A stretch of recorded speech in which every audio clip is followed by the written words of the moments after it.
अस्सलाम वालेकुम। तमाम लोगों को मैं बताना चाहूँगा कि इस वक्त मैं खाने काबा में हूँ और यहाँ मैं दुआ कर रहा हूँ उन 40 जवानों की जो शहादत हुई है, उनके परिवार वालों के लिए। मैं खुदा से दुआ कर रहा हूँ कि उन 40 जवानों को जन्नत नसीब करे और पाकिस्तान को निस्तो नाबूद करे। मैं नरेंद्र मोदी जी के लिए, उनकी लंबी उम्र के लिए दुआ कर रहा हूँ, अमित शाह की लंबी उम्र के लिए दुआ कर रहा हूँ, क्योंकि ऐसे वज़ीर आला जो हिंदुस्तान को काफ़ी अरसे के बाद मिले हैं, वो बने रहना चाहिए। जिस तरह उन्होंने सिचुएशंस को हैंडल की है, जिस तरह हमारे एकता को बनाए रखा है, वो काबिल तारीफ़ है। और मैं ये तहे दिल से खुदा से दुआ करता हूँ कि आने वाले वक्त पे भी नरेंद्र मोदी जैसे वज़ीर आला हम लोगों के साथ हों। खुदा इन तमाम लोगों की उम्र लंबी कर। और एक बार फिर हाथ उठाकर खुदा के सामने मैं ये मांगना चाहूँगा कि पाकिस्तान जैसे देश जो कि हमारे देश में दहशतगर्दी फैला रहा है, उसको निस्तो नाबूद कर।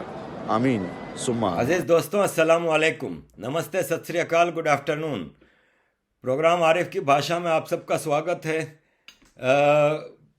भारत में एक बड़ी अजीब सी बहस चली जा रही है काफ़ी अरसे से कि गोडसे हीरो है कि गांधी हीरो है कि क्या है। तो देखें, मैं तो as a student of history, जो मेरी स्टडी है उसके हिसाब से जब मैं देखता हूँ तो गांधी जी का एक स्टेटस है, पूरी दुनिया उनको मानती है। बहरहाल कई चीज़ें कंट्रोवर्शियल हो सकती हैं। I am not a very big admirer of Gandhi ji, लेकिन बहरहाल उनका एक स्टेटस है। और सबसे बड़ी बात यह है कि अगर हम ये देखें कि गांधी जी के कत्ल से किसको फ़ायदा पहुंचा और किसको नुकसान पहुंचा, क्योंकि गोडसे को आरएसएस का कहा जाता है, तो फिर नेहरू जी ने पूरी पावर्स अपने कंट्रोल में ले ली और फिर आरएसएस को इसका काफ़ी नुकसान पहुंचा। तो हमें ये चीज़ें ज़रूर देखनी चाहिए, लेकिन अब जो हिस्ट्री है उसको आप चेंज नहीं कर सकते। जो कुछ हुआ वो आई डोंट नो इसका क्या रिपरकशंस होते अगर गांधी जी जिंदा होते, क्योंकि बहरहाल गांधी जी अपीजमेंट में सबसे आगे थे। गांधी जी का ये मानना था कि भारत के रिसोर्सेज पे मुसलमानों का पहला हक है। ऐसे भी सुनने में आया है कि गांधी जी फरमाते थे कि अगर मुसलमान भारतीय लोगों के ऊपर जुल्म करें तो चुपचाप जुल्म बर्दाश्त करो, ये तुम्हारा कर्तव्य है। तो इस टाइप की चीज़ें करके तो आप इन्वेडर्स को लेजिटिमाइज करते रहे हैं। और ये बड़ी बदकिस्मती है, ये दुनिया का वाहिद मुल्क है जहाँ पे इन्वेडर्स की पूजा की जाती है। मैं हैरान हूँ कि एक साहब हैं कातशू जी, जो कि सुप्रीम कोर्ट के चीफ जस्टिस रहे हैं, जो कि कश्मीरी हैं, कश्मीरी हिंदू हैं। इन साहब ने आज तक जो कश्मीरी हिंदुओं का जेनोसाइड हुआ और उनको कश्मीर से निकाल दिया गया, उनके बारे में आज तक ये नहीं बोले, लेकिन मुगलों की तारीफ करते रहेंगे। जावेद अख्तर हुए और इस टाइप के एपोलॉजेटिक हिंदू जो हैं, ये मुगलों की तारीफ करते हैं। दुनिया का कोई एक देश बता दें जहाँ पे इन्वेडर्स की पूजा की जाती हो। ये भारत की बदकिस्मती है कि यहाँ पे इन्वेडर्स की पूजा की जाती है। अरफा खानम आज फरमाती हैं कि इस्लाम को भारत में इन्वेडर्स का रिलीजन कहा जाता है, तो ये झूठ है। इस्लाम भारत का अपना रिलीजन है। अरे क्या झूठ बकवास करती रहती हो तुम, तुम्हें पता नहीं कौन स्कॉलर और जर्नलिस्ट बना के बैठा हुआ है। ये भारत का अपना धर्म तो हिंदुइज्म है। सिखिज्म भारत में जन्म लिया है, जैनिज्म भारत ने जन्म लिया है, बुद्धिज्म भारत में जन्म लिया है, इस्लाम तो आया है बाहर से। तुम इतना बड़ा झूठ कैसे बोल सकती हो? शर्म करो अरफा खानम, थोड़ा शर्म हया करो। जिस मुल्क का खाती हो तुम, उस मुल्क के खिलाफ बात करती हो। तुम मुगलों की तारीफ करती हो, लेकिन शिवाजी महाराज को तुम वायोलेंट कहती हो, मिलिटेंट कहती हो। कुछ शर्म करो, ये मुल्क तुम्हें अब तक बर्दाश्त कर रहा है। मैं हैरान हूं भारतीय लोगों की भी बर्दाश्त की कि ये अब तक इस मुल्क को, इस बेगरतों को बर्दाश्त कर रहा है। मुसलमान को यहाँ पे रहने का पूरा हक है, जो कन्वर्ट हो गया है या जो भी है, आफ्टर ऑल इंडियन है। लेकिन इंसान के तो बच्चे बनो। मैं नहीं कह रहा कि तुम लोग हिंदुओं के गुलाम बन जाओ। हिंदू तुम्हें बराबरी की बुनियाद पर रख रहा है, तो कम से कम तुम कुछ तो ख्याल करो, कुछ तो शर्म और हया करो। इस मुल्क में रह रहे हो, इस मुल्क का खाते हो, तो कुछ इस मुल्क का ख्याल कर लो। गांधी जी के हवाले से जो बात चल रही थी, तो मैं यहाँ पे थोड़ा और भी जिक्र करना चाहूँगा कि गांधी जी का जो इंटरनेशनल स्टेटस है वो बनाने में अंग्रेज सरकार का और वेस्टर्न मीडिया का ही तो हाथ है। वेस्टर्न मीडिया ने उनको कहाँ से कहाँ पहुँचा दिया। गांधी जी के बारे में कहा जाता है कि उनको जेलों में उन्होंने ज़िंदगी गुजारी है। तो गांधी जी आगा खान के महल में कैद रहते थे, महल में उनको कैद रखा जाता था। जबकि वीर सावरकर जी, उनको तो काले पानी की सज़ा मिली थी, उनको किस तरह रखा जाता था। नेताजी के साथ क्या किया इन्होंने, तो जो ट्रू भगत सिंह के साथ क्या किया, जो ट्रू इंडियन फ्रीडम फाइटर थे, उनको तो बड़ी कड़ी कड़ी सज़ाएं दी गई हैं। मंगल पांडे हुआ, हिस्ट्री भरी पड़ी है। लेकिन गांधी जी को एक्सपोजर ही दिया गया। एक महात्मा के तौर पे वेस्ट ने ही तो इनको इंट्रोड्यूस कराया है। तो इन चीज़ों को भी देखें। यहाँ पे एक और अपीजमेंट वाले साहब हैं, सिद्धू जी। ज़रा सिद्धू जी को भी सुने कि सिद्धू जी क्या कर रहे हैं। सिद्धू जी आपको anti India, anti Hindu activities के मामले में मुंह बंद करके बैठे होंगे, लेकिन जहाँ इमरान खान आएगा, पाकिस्तान आएगा, मुसलमानों की बात आएगी, तो फौरन आगे बढ़ के उनकी सपोर्ट करेंगे। ये अपीजमेंट अब बंद कर की जाए।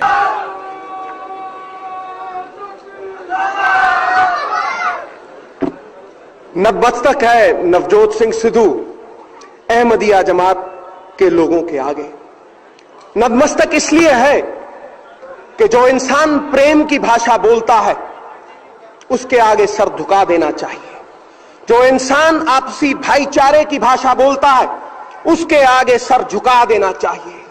फूलों की खुशबू तो हवा से विपरीत नहीं जाती, लेकिन मानवीय गुणों की खुशबू चारों दिशाओं में फैल जाती है।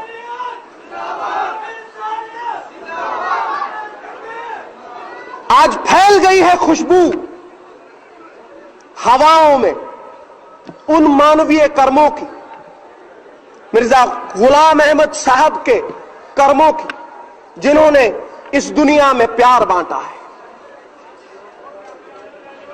इस दुनिया से नफरत मिटाने की कोशिश की है। मिट्टी के ढेले को किसी ने पूछा कि तुझसे खुशबू क्यों आती है, तो उसने जवाब दिया कि शायद किसी ने गुलाबों के बीच फेंक दिया होगा, इसीलिए मुझ में से खुशबू आती है। आज दुनिया भर से इतने गुलाब हैं यहां, इस मिट्टी के ढेले से भी खुशबू आने लगी है।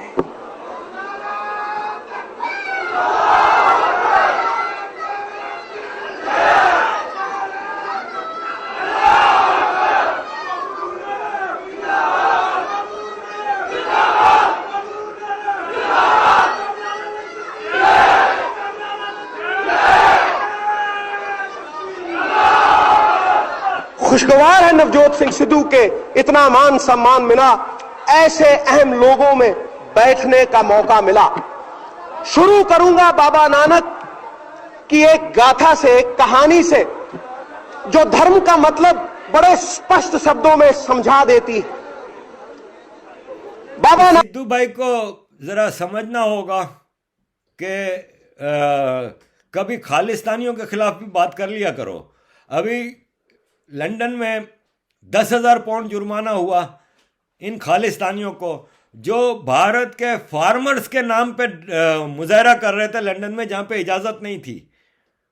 और उस मुजाहरे में फार्मर्स के बारे में हो रहा है मुजाहरा और खालिस्तान जिंदाबाद के नारे लग रहे थे। अब आपको ये समझना होगा सिद्धू जी कि आपका जो यारे गार है ना, आपका दोस्त इमरान खान, खालिस्तान के पीछे इमरान खान है।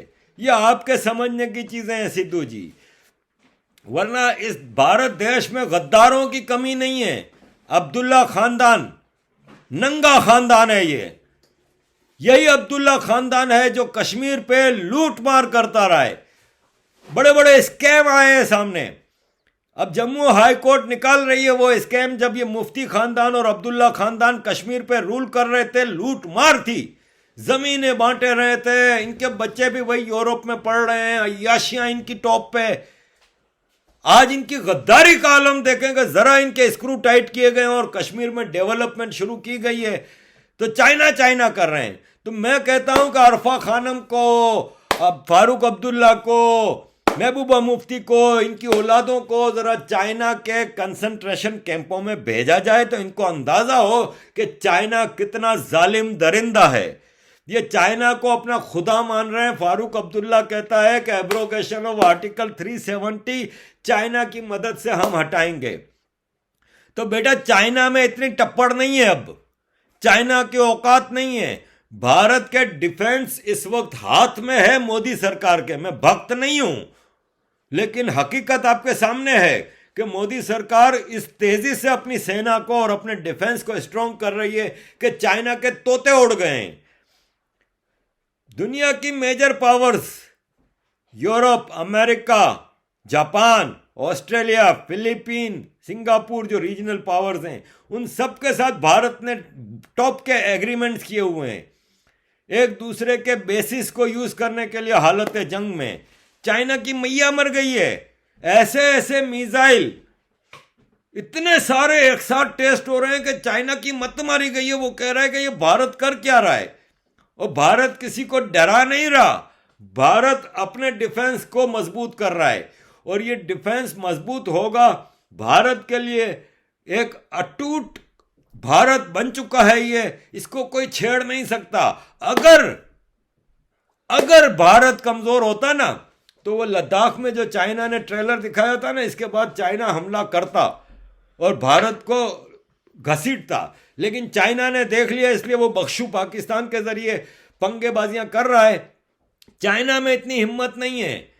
मामूली सी मिसाल ले लें कि हमारे एक हीरो हैं दिल्ली में, ताजिंदर बग्गा भाई। इन्होंने ताइवान के नेशनल डे पे चाइनीज एम्बेसी के सामने 2 पोस्टर लगा दिए ताइवान इंडिपेंडेंस के। चाइना का मीडिया चीखने लगा। इनको हैरत हो रही है कि ये किस किस्म का इंडिया हमारे सामने आया है। हमारे सामने तो नेहरू जी का इंडिया था। वो राहुल गांधी साहब फरमाते हैं 15 मिनट। राहुल गांधी साहब, आप ये तो देखें कि भारत ने जितनी चीजें चाइना के हवाले की हैं, चाइना से को क्या आगे सरेंडर किया है ना, वो आपके पुरखों ने किया है। आप मजे की बात देखें कि इस देश पे सबसे ज्यादा रूल किसने किया है as a prime minister? Nehru ji. दूसरे नंबर पे इंदिरा गांधी जी। तीसरे नंबर पे मनमोहन सिंह जी। सबसे ज्यादा ये रूल करने वाले लोग हैं। 10-10 साल से ज्यादा इन लोगों ने रूल किया है। और राहुल गांधी साहब फरमाते हैं कि 15 मिनट के लिए।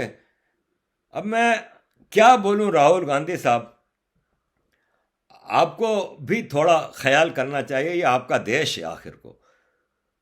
मोदी जी ने भारत को इतना मजबूत कर दिया है कि अब 2 लोग रह गए हैं दुनिया में। या तो वो भारत के दोस्त बनने पे फख्र महसूस करते हैं, जैसे America, Europe, Australia, Japan, Canada, ये सब, या तिल मिलाए हुए लोग हैं। कौन है वो? तुर्की, Pakistan, China.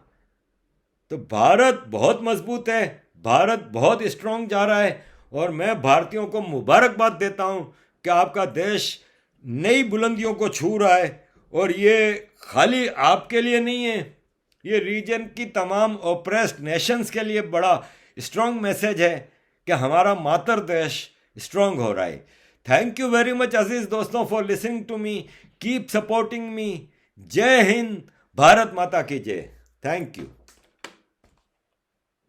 I've been talking to Sam and I made a point to him in the car and he said, "Oh, I had never thought about that." You're all non-resident Indians. The Congress movement, the original Congress movement was an NRI movement. The Congress movement, the original Congress movement was an NRI movement. Mahatma Gandhi was an NRI. Mahatma Gandhi was an NRI. Jawaharlal Nehru came back from England. Ambedkar, Azad, Patel, these were all NRIs. These were all NRIs. मैं आपको बता रहा हूं, हमारी सरकार होती ना, उठा के फेंक देते चाइना को बाहर। 15 मिनट नहीं लगते, 15 मिनट नहीं लगते। उठा के हमारी सेना, हमारी वायुसेना उठा के चाइना को 100 किलोमीटर पीछे कर देती। 1962 में तो आपको जैसे मालूम है कि एयरफोर्स को अलाउ नहीं किया था ऑफेंसिव रोल में। Air force was only utilized for air transport operations to support the army, but this time I can assure you there will be no such limitation. That war was lost by Mr. Nehru, started and lost. He relied on diplomacy and neglected the armed forces. Can you imagine, we didn't even have woolen clothing when we were pushed into the hills. Aircraft was not allowed to operate. We could have taken on China, at least we had our bases.